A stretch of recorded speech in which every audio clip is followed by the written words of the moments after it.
Hey everybody, Brian Good here with your updated on your storm talk as we head into this Friday afternoon, getting you through the weekend, and actually we're going to go all the way through 4th of July, discuss some of the data trends here. First off, temperature now 86 degrees in Louisville. The heat index not oppressive, but there is still some humid air to deal with. It's taken a little while to get that northerly flow to bring in that dry air into wave country, especially our areas north of our area. But it's working its way in. It's going to take a few more hours, so be patient on that more relaxed feeling that's going to be coming our way.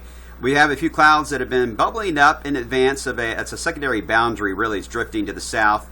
It's south of Cincinnati now, the main front to our south, but this is more of a moisture boundary where the dry air is punching in from the north here, and that is increasing some of the cloud cover. Wouldn't be surprised to get a brief shower to pop on the radar, but at this point, the moisture levels are all trapped basically in the lower 2,000 feet or so in the atmosphere. So this mainly just cumulus clouds we're talking about. They really are going to have a tough time growing much more than that with the dry air aloft. But we'll watch that in the next few hours as, again, that moisture boundary moves to the south and pushing in that dry air. In fact, we'll see a mainly clear sky developing here in Louisville soon as that dry air works its way down to lower levels. It'll get rid of the cumulus clouds and we'll have a nice end to the day. Weather view shows the front that came through yesterday is now across the south. It's already stalled out and already starting to see signs of it beginning to lift back north once again on the western tip of that for a warm front. So it's about to come back again at us as we head into the upcoming weekend, bringing back the heat and bringing back the humidity as well. This time of year, it's hard to keep a cold front. First off, it's hard to get a cold front through our area. Secondly, it's hard to keep a cold front on the map for long south of our area. It just doesn't happen very much in the summertime period. This has been an unusual year where quite a few fronts have made it through, and more will likely make it through down the road. I'll get it right. But it's rare that to see that here in our area. Here's the moisture values, the humidity. You can see it's still high in our area, but that dry air is working its way in from the north, and that will knock that down later on today. So as far as our severe weather potential today, obviously not here. It's on the leading edge of the higher shear across the Carolinas and Virginia, and there's the front there to the south. Tomorrow, I've already got the warm front moving in, so here comes the cold front. So this is the triple point, if you will, the warm sector.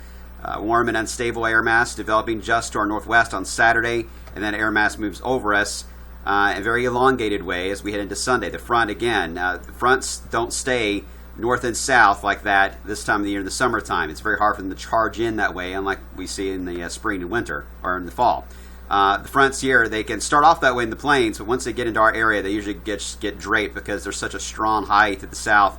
These fronts just get bumped up against it, and they just kind of go horizontal, just like the one did last night. So kind of the same setup again as we head into Sunday and into Monday. So let me discuss here the latest in the model trends. As we head into Saturday afternoon, we're going to be fine here, nice and dry. Thunderstorms develop along the warm front, the warm surge as we head into tomorrow afternoon, evening. It may look scary at times on the radar, like, oh no, there's a band of thunderstorms coming our way, but they will be ate alive by the warm front itself, or by the high pressure it's still in our control of our weather, and they won't survive. So, obviously, and too, it's lack of heating by that point in the day, too, being the overnight. So, we may get some clouds from that Saturday night and Sunday, but at this point, we don't see any rain from it. But that is important, because wherever those thunderstorms fade out Saturday evening, there could be a band that could react to that once the sun hits it on Sunday and develop over us once that boundary lives in our area. And the RPM model is hinting at that, not strongly, but it is hinting at it. There could be that boundary as early as midday on Sunday could ignite some thunderstorms from Saturday evening's event. The main batch of thunderstorms will be along the actual cold front there to our west, taking advantage of the peak heating of the day. By the time it moves into our area, it'll be approaching the evening and overnight period, and it'll begin to struggle as far as maintaining intensity. And that is the reason why the marginal risk is mainly limited to northern Kentucky and north and west. That's where the peak heating will be when the front is at its prime. But again, I got to stress there could be a prefrontal line from the outflow boundary from the activity Saturday night that could develop in our area early on Sunday. I would say midday Sunday. So that is a possibility. Just keep that in mind as you make your plans and be aware of that. So as we head into, here are the wind fields, by the way, just to show you guys why it's a marginal. Here's the NAM winds Sunday. Again, you can see how it's with the elongated front. Marginal instability. Now, GFS is similar, not idea. Marginal instability, or wind shear. Instability, though, is high on Sunday. It's going to get hot. And we got humid air in play. So we're going to have heat issues when it comes to heat index and heat indices, but also the unstable atmosphere will be there. The downdraft cape will be relatively high in our area, but the wind shear will be weak. So I can understand where there's a marginal risk. So the idea of organized severe thunderstorms and bands of thunderstorms producing multiple warnings is unlikely as we head into Sunday. But the instability is high enough that one or two of these that develop can easily produce severe weather when it comes to downburst winds like we saw yesterday in some cases. So that potential is there. So could we escape warnings at all out of this Sunday into Monday event? I doubt it. I think there will be some severe weather warnings issued because of the instability being so intense. But organized severe weather at this point, again, is not likely. So that leads us into the pattern as we head into the 4th of July weekend. We're going to get a dip after this front moves by next Sunday and Monday.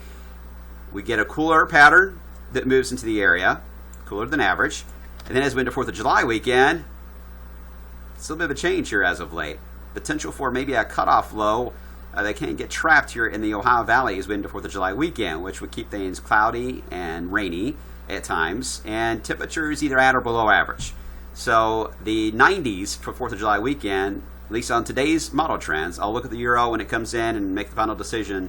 I want to update the app here shortly, but at least the data trends are leaning toward the idea of the 90s not being a big issue for 4th of July, and there may be some problems with rain, so we'll monitor that. I do want to note, though, as we did next Thursday, okay, backtracking a bit. Next Thursday, after the cool wave arrives, the front comes in this Sunday, Monday, Tuesday and Wednesday, we cool things down, we relax, looks good. Thursday, though, there's this closed low that's going to move our way. This is the GFS. That's a pretty potent low there, good wind field on the southeast side.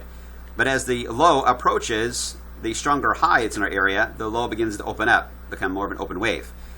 Still some decent pocket of wind, though, as it arrives here Thursday night into early Friday, and even some cape, although it's going to be a nocturnal event, if that timing were to hold, some nocturnal cape there, which would be an elevated activity of thunderstorms moving through. However, the Canadian model just updated, and yes, it does show that wave approaching us as we head into next Thursday, but the high is so strong that it takes that low, opens it up, but suppresses it way to our south, keeping the high dominant. So it looks like the issue here is when next Thursday and Friday is how strong the high will be. And if the high is strong enough, then anything that comes at it is going to either get opened up into an open wave and disintegrate, or it's going to get pushed down to the south, or both. So we'll monitor that.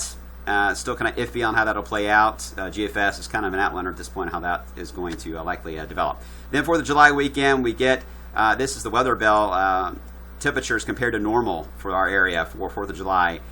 I mean, not drastically below normal. It is in the Appalachians, but not for our area. But enough that 80s would be more prevalent.